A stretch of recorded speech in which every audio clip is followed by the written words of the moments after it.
Éric Bonnefoy, en SCA avec mon épouse, sur une exploitation uniquement céréalière, 135 hectares, sur la commune de Mercey-le-Grand, 25 km de Besançon.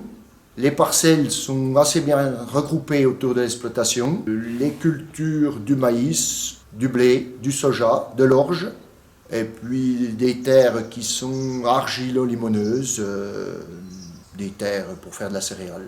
Je travaille en traditionnel, c'est-à-dire je laboure toute ma surface et je sème avec le travail du sol traditionnel.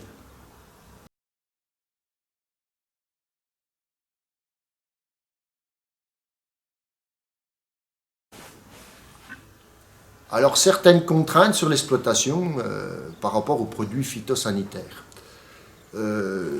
Je travaille essentiellement pour la production de blé pour la meunerie, enfin la biscuiterie essentiellement. Donc j'ai un cahier des charges assez strict, ce qui veut dire, bon, je m'entoure des conseils des OAD, d'Arvalis. Et il est vrai que j'applique les produits phytosanitaires quand c'est nécessaire. Étant en travail traditionnel, j'élimine déjà beaucoup de mauvaises herbes d'adventice avec mon travail du sol, ma charrue. C'est vrai que pour l'année, là, j'ai pas utilisé de Roundup sur l'exploitation. Les contraintes en matière de stockage de céréales, je n'utilise pas d'insecticides. Donc c'est vrai qu'il y a des contraintes, il faut beaucoup de rigueur dans la propreté de la récolte et pour le stockage.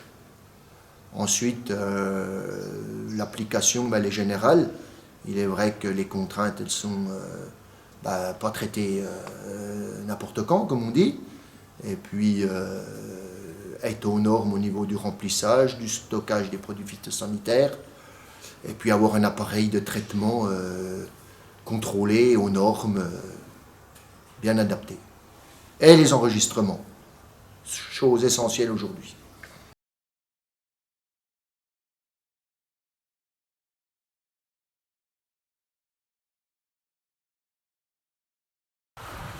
Alors sur mon exploitation, la gestion des intrants, alors j'ai déjà commencé par me mettre aux normes avec une aire de lavage, une aire de remplissage, qui a été réalisée il y a 2 ans.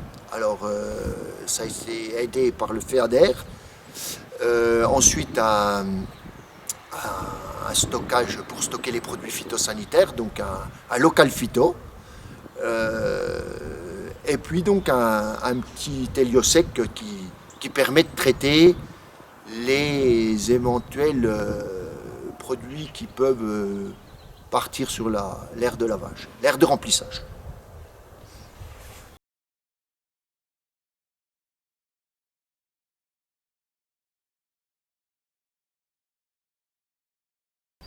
Alors sur mon exploitation, je travaille en traditionnel. Je sème des intercultures, donc ce qui permet d'éviter d'avoir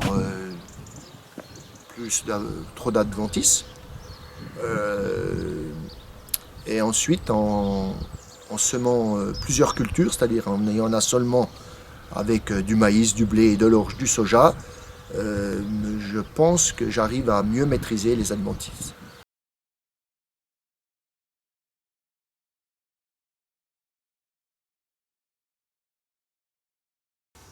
En réduire l'application de produits phytosanitaires, c'est vrai que c'est directement bénéfique pour le portefeuille. De toute façon, on réduit les doses.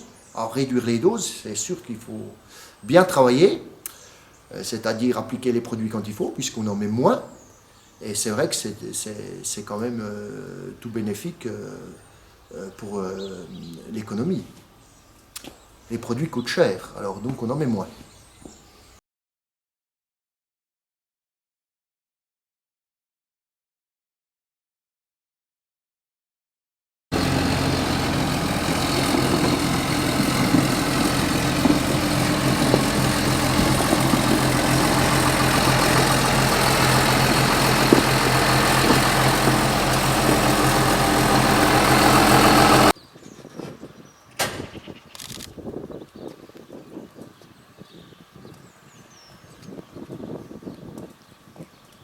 Voilà, alors là, je présente le matériel d'air de remplissage. Alors je signale bien que je ne suis pas en train de traiter ni de remplir mon appareil de traitement, parce que normalement, j'ai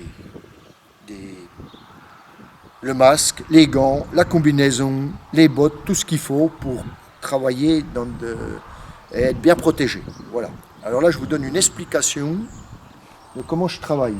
Donc, sur l'air de remplissage, j'installe mon pulvérisateur, je remplis, donc j'ai une réserve d'eau qui permet déjà de faire des économies d'eau puisque c'est de l'eau de pluie, et puis d'avoir les produits phytosanitaires sous la main, dans le local phyto qui est devant nous, et donc de travailler dans des conditions au mieux.